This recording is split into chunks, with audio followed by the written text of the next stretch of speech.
জাতীয় সঙ্গীত যখন হচ্ছে অন্তত দাঁড়াতে হবে, এটা প্রত্যেককেই শিখতে হবে। খেলার মাঠ এটা নয় যে আমি বললাম চলে গেলাম, এটা নয়, কিন্তু এটা অভ্যাস করতে হবে। যারা ছোট আছো, যারা বড়, যারা কেউ লেখাপড়া জানেন না, কেউ হয়তো সই করতে জানেন না, টিপসই দেয়, কিন্তু এটা জানুন যে জাতীয় সঙ্গীত হলে দাঁড়াতে হবে। এই সম্মানটা দেশ মাতাকে দেওয়া দরকার, প্রথম কথা। এটা আপনাদের অনেককে আমি দেখিনি, এটা আজকে অন্তত শিখুন, পরবর্তীকালে এটা আপনাদের ভালো লাগবে, দেখবেন আপনাকে দেখে কেউ শিখবে। তা এটা আপনি চেষ্টা করবেন। এটা আপনাদের সবাইকে আমার তরফ থেকে আদেশ নয়, একটা অনুরোধ। আমি চাইবো আমি যেভাবে চলি সেইভাবে সমাজ চলুক, তাহলে আপনিও চলবেন, আপনার পরিবারও চলবে।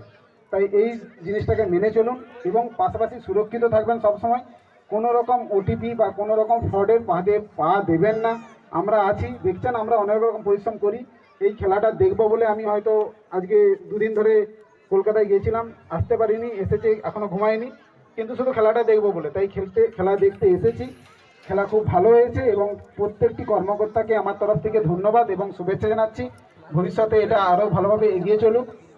আমাদের আপনাদের জন্য কিছু করার নেই, শুধু এটুকুই করার আছে, আপনাদের সুরক্ষা দিতে পারি, আপনাদেরকে সাবধান করতে পারি, সতর্ক করতে পারি। আপনারা আমাদের সহযোগিতা করুন, আমরা আপনাদের পাশে আছি এবং পাশে থাকার জন্য সর্বদা আমি অঙ্গীকারবদ্ধ। ধন্যবাদ সবাইকে।